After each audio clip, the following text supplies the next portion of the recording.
Hey guys, Saf here with another Dragonheir video, and in today's video I want to showcase the new Ice Blast hero type that was added in Season 2. So thanks to the team at Dragonheir for sponsoring this video. Now I've been fortunate enough to get my hands on Zorak. He is a legendary Ice Blast hero who has an incredibly powerful passive where whenever an Ice Crystal is consumed by any Ice Blast champion on the team, any Ice Blast hero, he's going to do bonus damage 50% of the time. But what's more important is he's going to give me 40% damage up to all my Ice Blast heroes. So he's incredibly powerful, and I've been using him alongside a new epic called Blevin. And Blevin has a really cool ability where pretty much all of his abilities have a 20% extra chance to critically hit. And he also gives himself attack up and deals quite a lot of damage. So what I want to showcase is the two of these heroes in action, in battle, in both Grave of Venom and Temporal Vortex, because I'm pretty certain that Ice Blast, if you don't have sort of an inspired Flora wild team, will probably be one of the best ways to do the most amount of damage in Vortex. We also have a pretty powerful Psychic Core bonus this season. The Psychic Core gives you bonus statistics towards different elements, and we've got these three sort of attack bonuses here.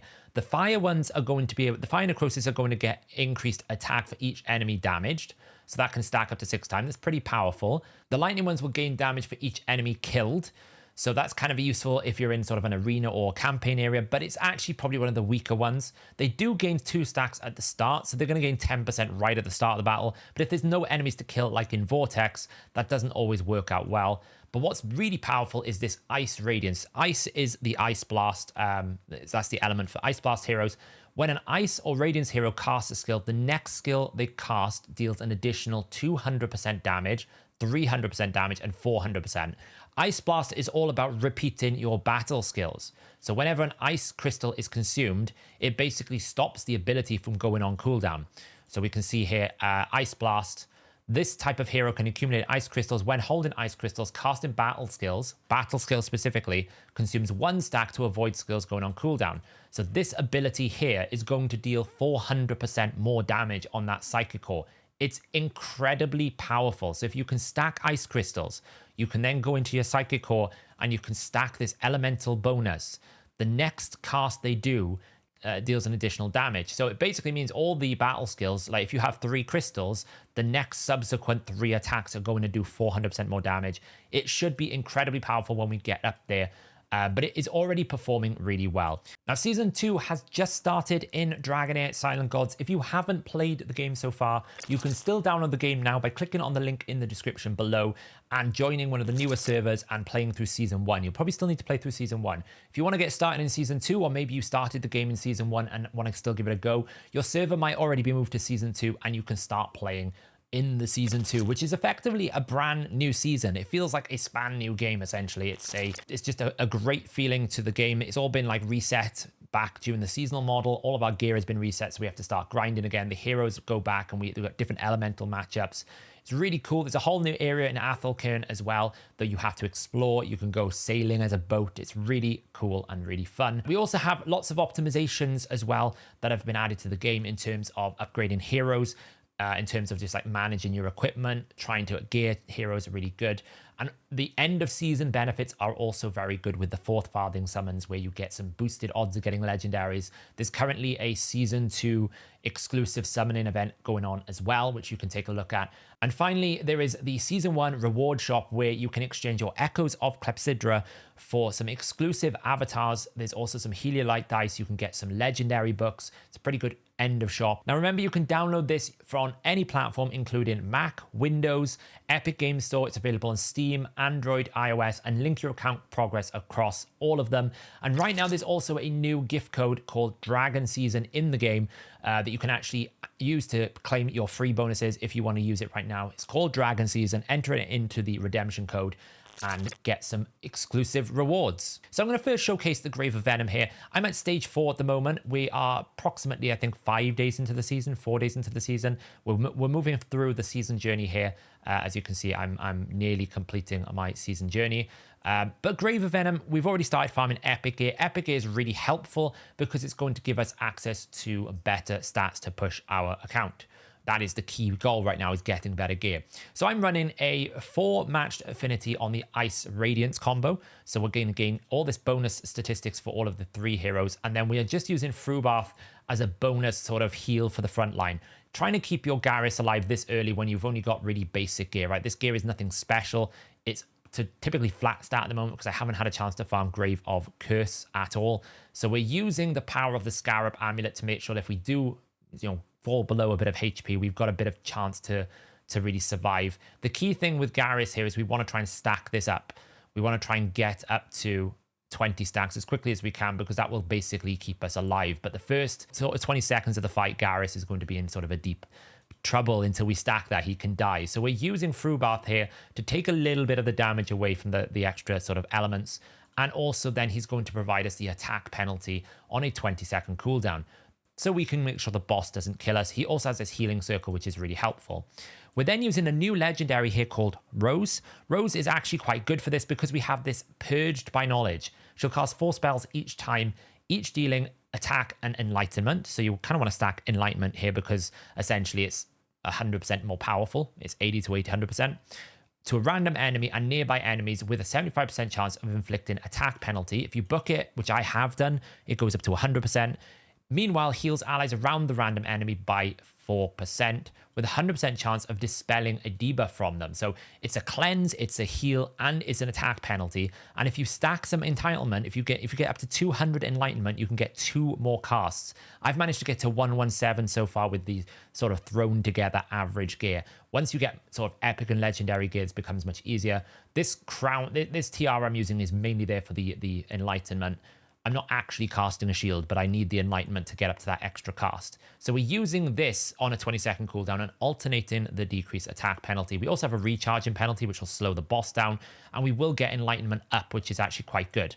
We also have this ability here, whenever she has a buff, she will not require accuracy. So we can apply the attack penalty after we've acquired the enlightenment up, and then we will not require accuracy here to be able to land these debuffs.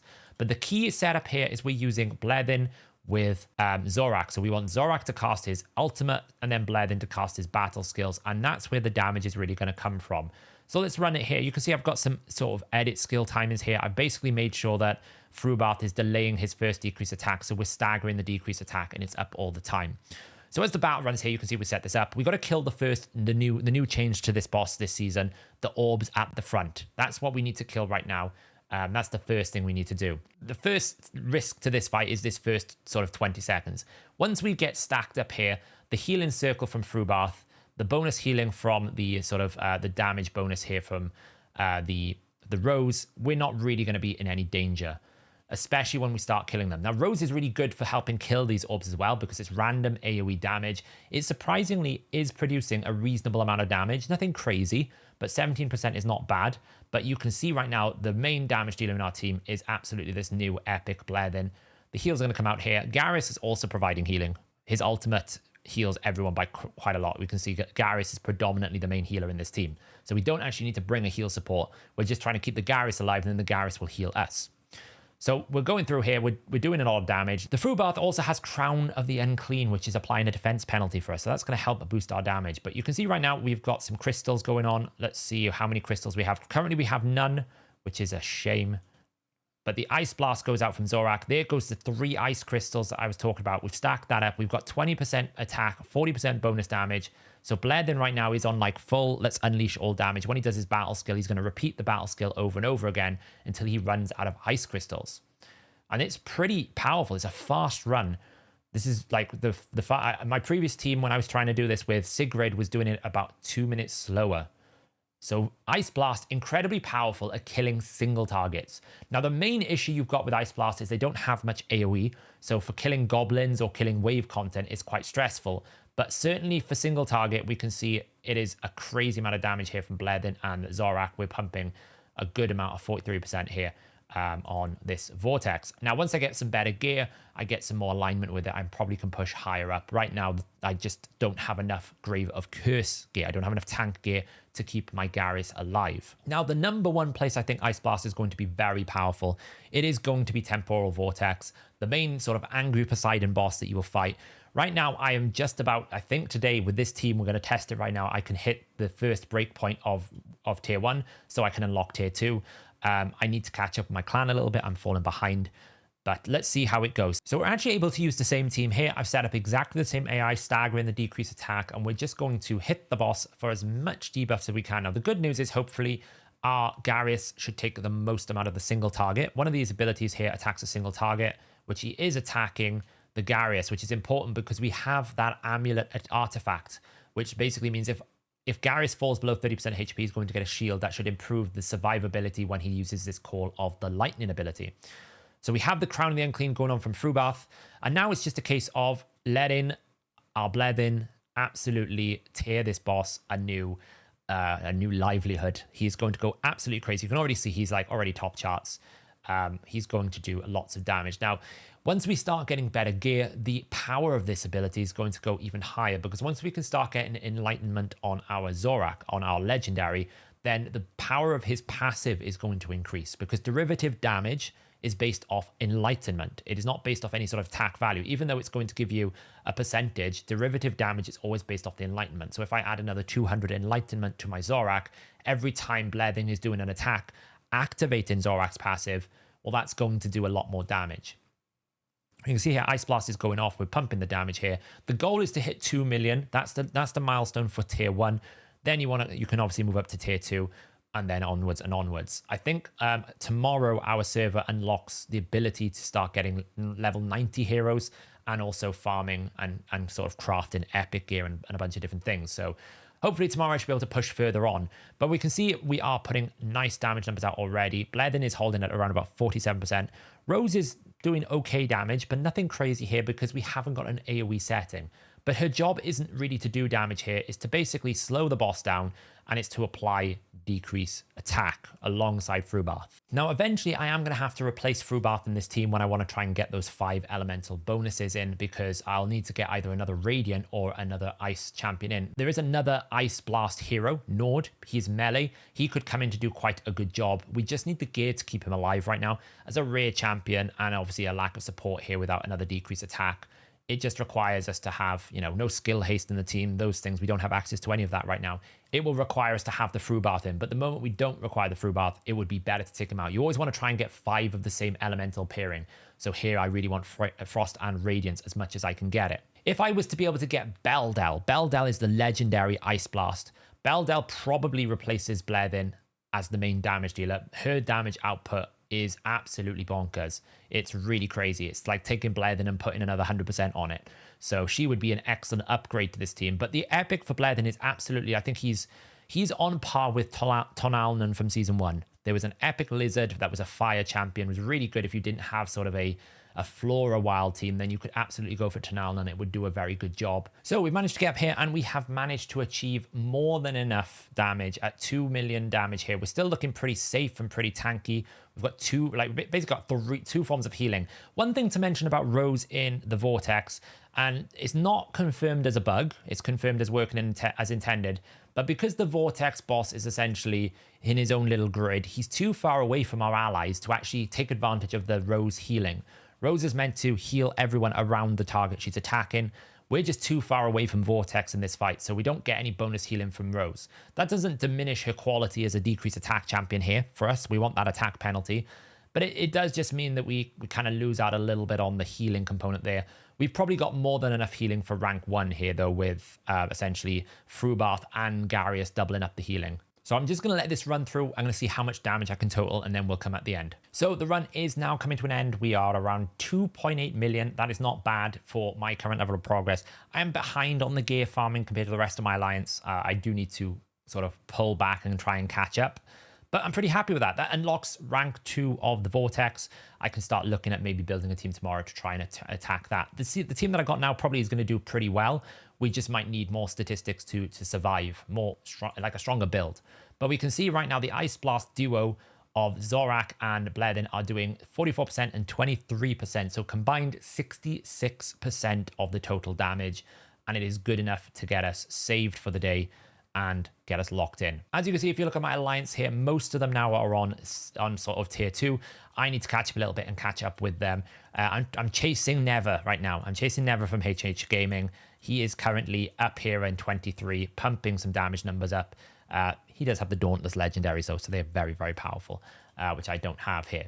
But those are 2 Ice Blast options. My next thing I want to do is, I think from talking to various people in the Alliance, Odd One Gaming I think has a video coming out on this. He may already have the video out by the time this video releases. He's got a video looking at the quality of Girin. Girin is another Ice Blast champion here. She's going to gain crit damage up when she has an Ice Crystal, so that increases her critical damage by 30%. On a battle skill, the hero gains crit rate bonus, so we get that 20% similar to Bledin, striking an enemy twice, each dealing sort of 290% bonus damage and getting an Ice Crystal, and then the ultimate jumps towards an enemy, dealing 780% cold damage as a multiplier. So if the best way to compare these damage dealers is their multipliers. We can see that this is going to hit 3 times at 260%. So it's 6, 720. There should be more. That's 780% with a 20% attack up. If we compare that to Bledin here, that is a 780. So they're matching, but Bledin gets an attack up bonus. Here, this one is going to be a 290 twice. So that's essentially a 580% with a crit rate bonus. Whereas Bledin's A2 battle skill, and battle skills are more important, are 190. So that is the difference here. That's probably where potentially Bledin is not the strongest Ice Blast hero. This is a 190 twice. She could be a 290 twice. So essentially 200% more damage. So we'll have to see. He is ranged, she is melee, so that is a big difference. And we also get the crit damage. So I'm looking forward to testing that hero. So those are the Ice Blast heroes. Very good at killing bosses. Probably you're going to struggle using them against wave content. You might need to look at a burn option or something of like a more traditional frost, something like a Rava setup if you wanted to pivot.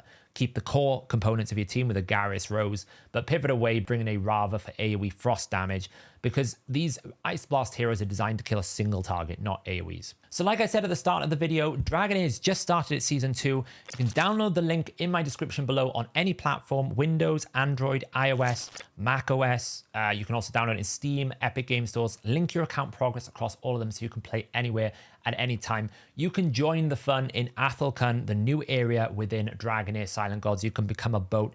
It is a brand new season. Essentially, it feels like a span new game. It's really, really cool to play. I'm really enjoying it so far. I'm looking forward to pushing further on. And don't forget the new gift code, Dragon Season. Claim it before it goes. Get some exclusive free rewards. But thanks for watching, guys, and I'll catch you in the next video.